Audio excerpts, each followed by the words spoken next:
ಈ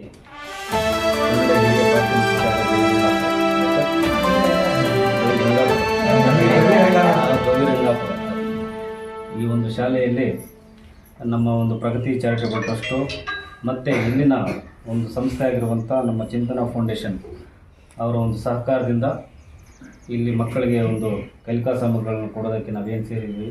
ಈ ಒಂದು ನಮ್ಮ ವೇದಿಕೆ ಮೇಲೆ ಸೇರಿರುವಂಥ ಎಲ್ಲ ಚಿಂತನಾ ಫೌಂಡೇಶನ್ನ ಅಧ್ಯಕ್ಷರು ಮತ್ತು ಎಲ್ಲ ಸಿಬ್ಬಂದಿ ವರ್ಗದವರೇ, ನಮ್ಮ ಪ್ರಗತಿ ಚಾರಿಟೇಬಲ್ ಟ್ರಸ್ಟ್ನ ಸಿಬ್ಬಂದಿ ವರ್ಗದವರು ಹಾಗೂ ಶಾಲಾ ಮುಖ್ಯ ಶಿಕ್ಷಕರು, ಸಹ ಶಿಕ್ಷಕರು, SDMC ಸದಸ್ಯರು, ಮುದ್ದಿನ ಮಕ್ಕಳು ಎಲ್ಲರಿಗೂ ಕೂಡ ನಾನು ನಮಸ್ಕಾರಗಳನ್ನು ತಿಳಿಸುತ್ತಾ,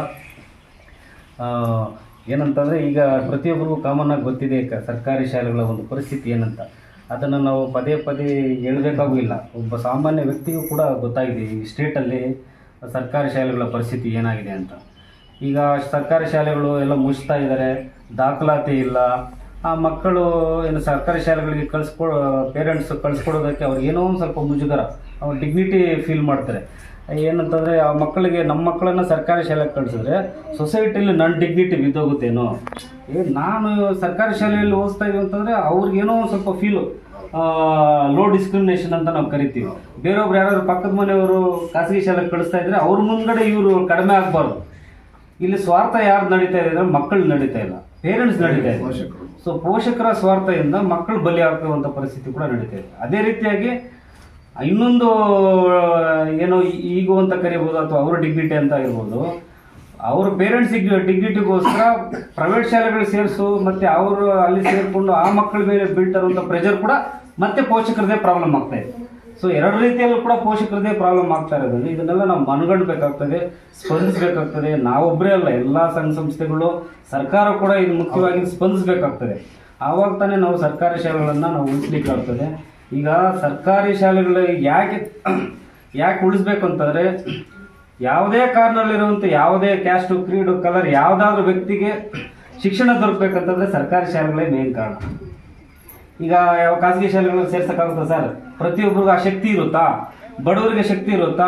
ಎಲ್ಲೋ ಒಂದು ಹತ್ರ ಕೂಲಿ ಕೆಲಸ 200 ರೂಪಾಯಿ 300 ರೂಪಾಯಿ ಕೆಲಸ ಮಾಡುವಂಥವ್ರಿಗೆ ಖಾಸಗಿ ಶಾಲೆಯಲ್ಲಿ ಓದುವಂಥ ಶಕ್ತಿ ಇರುತ್ತಾ?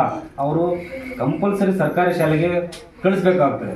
ಆಮೇಲೆ ಇದು ಪ್ರೈಮರಿ ಎಜುಕೇಷನ್ ಬಂದ್ಬಿಟ್ಟು ಅದು ಕಾನ್ಸ್ಟಿಟ್ಯೂಷನಲ್ ರೈಟು, ಅದು ಮಿಸ್ ಆಗಬಾರ್ದು ಮಕ್ಕಳಿಗೆ. ಅದು ಪ್ರತಿಯೊಬ್ಬರು ನಾವು ನಾಗರಿಕರೆಲ್ಲ ಅದು ನೋಡ್ಕೋಬೇಕು. ಬಟ್ ಅಲ್ಲಿ ಕೂಡ ಏನಾಗುತ್ತೆ ಅಂತಂದರೆ ಸರ್ಕಾರಿ ಶಾಲೆಗಳನ್ನು ಬಿಟ್ಟರೆ ಬೇರೆ ಅವ್ರಿಗೆ ವ್ಯವಸ್ಥೆನೇ ಇರೋದಿಲ್ಲ, ಎಲ್ಲ ಮಧ್ಯಮ ವರ್ಗದವರಿಗೆ, ಬಡವರಿಗೆ ಇರೋದಿಲ್ಲ ಕೂಡ. ಸೊ ಹಾಗಾಗಿ ನಾವೆಲ್ಲ ಕೂಡ ಇವತ್ತು ಮಧ್ಯಮ ವರ್ಗದವರು, ಬಡವರಿಗೆ ಅತಿ ಹೆಚ್ಚು ಜನಸಂಖ್ಯೆ ನಮ್ಮ ಸ್ಟೇಟಲ್ಲೆಲ್ಲ, ನಮ್ಮ ದೇಶದಲ್ಲಿ ಇರೋದ್ರಿಂದ ನಾವು ಆ ಶಾಲೆಗಳನ್ನು ಉಳಿಸಬೇಕಾಗ್ತದೆ.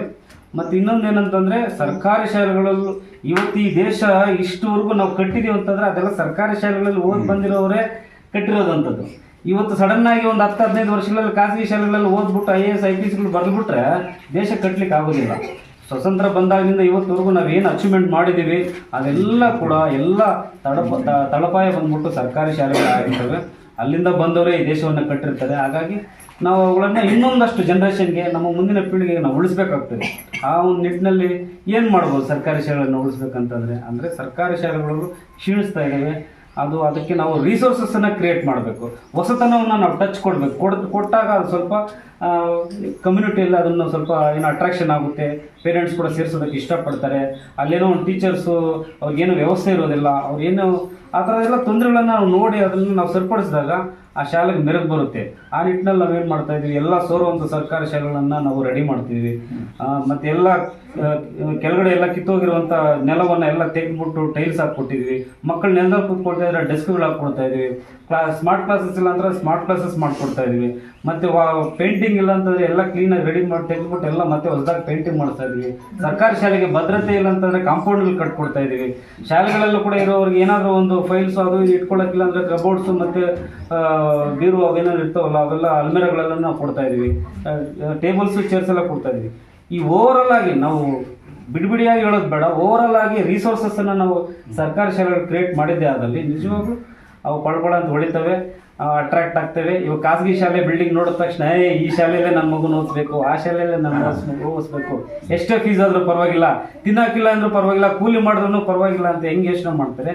ಆ ಯೋಚನೆ ಸರ್ಕಾರಿ ಶಾಲೆಗೆ ಕಳಿಸ್ಬೇಕಾದ್ರೂ ಬರಬೇಕು.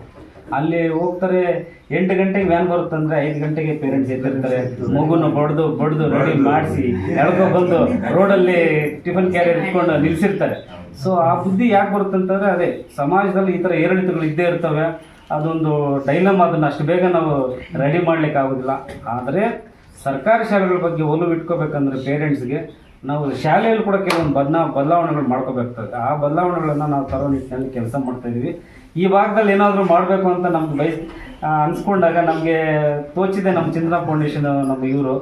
ಸೊ ಹಾಗಾಗಿ ಈ ಲೋಕಲಲ್ಲಿ ಯಾವ ರೀತಿ ಪರಿಸ್ಥಿತಿ ಅಂತ ತಿಳ್ಕೊಬೇಕಂತಂದ್ರೆ ಅವ್ರ ಸಹಕಾರದಿಂದ ನಮ್ಗೆ ಈ ಕೂಡ ಎಲ್ಲ ತಿಳ್ಕೊಳ್ತಾ ಇತ್ತು. ಇನ್ನೂ ಸುಮಾರು ಶಾಲೆಗಳಿದ್ದಾವೆ, ನಾವೆಲ್ಲ ಸುಮ್ಮನೆ ಪ್ರಾಸ್ತಾವಿಕವಾಗಿ ಕೊಟ್ಬಿಟ್ಟು ಹೋಗೋಣ ಅಂತ ಬಂದ್ವಿ.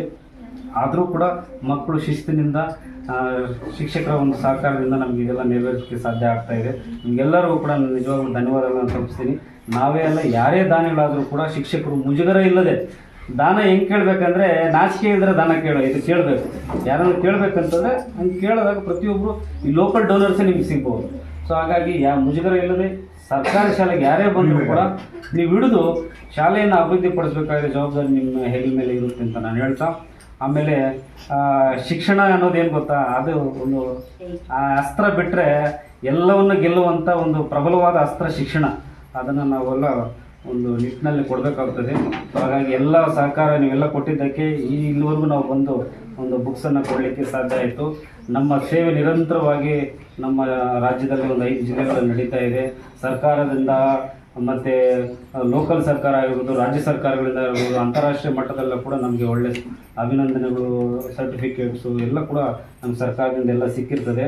ಸೊ ಹಾಗಾಗಿ ಇದೊಂಥರ ನಮ್ಗೆ ಇನ್ನೂ ಮೋಟಿವೇಶನು, ನಮಗೆ ಬೆನ್ನು ತಟ್ಟದಷ್ಟು ಇನ್ನೂ ಅಷ್ಟು ಮೋಟಿವೇಶನ್, ಇನ್ನೂ ಎಲ್ಲಿ ರೀಚ್ ಆಗಿಲ್ಲ ಅಲ್ಲ ರೀಚ್ ಆಗೋಣ ಅಂತ. ಸೊ ಅದಕ್ಕೆಲ್ಲ ಕೂಡ ನಮ್ಮ ಚಿಂತನಾ ಫೌಂಡೇಶನ್ ಪ್ರತಿಯೊಬ್ಬರು ಕೂಡ ನಮಗೆ ಸಹಕಾರ ಕೊಟ್ಟಿದ್ದಾರೆ. ಎಲ್ಲರಿಗೂ ಕೂಡ ನಾನು ಈ 2 ಮಾತನ್ನು ಆಡಲು ಅವಕಾಶ ಕೊಟ್ಟಿದ್ದೆ. ಎಲ್ಲರಿಗೂ ವಂದಿಸಿ ನನ್ನ ಮಾತನ್ನು ಮುಗಿಸ್ತಾ ಇದ್ದೀನಿ.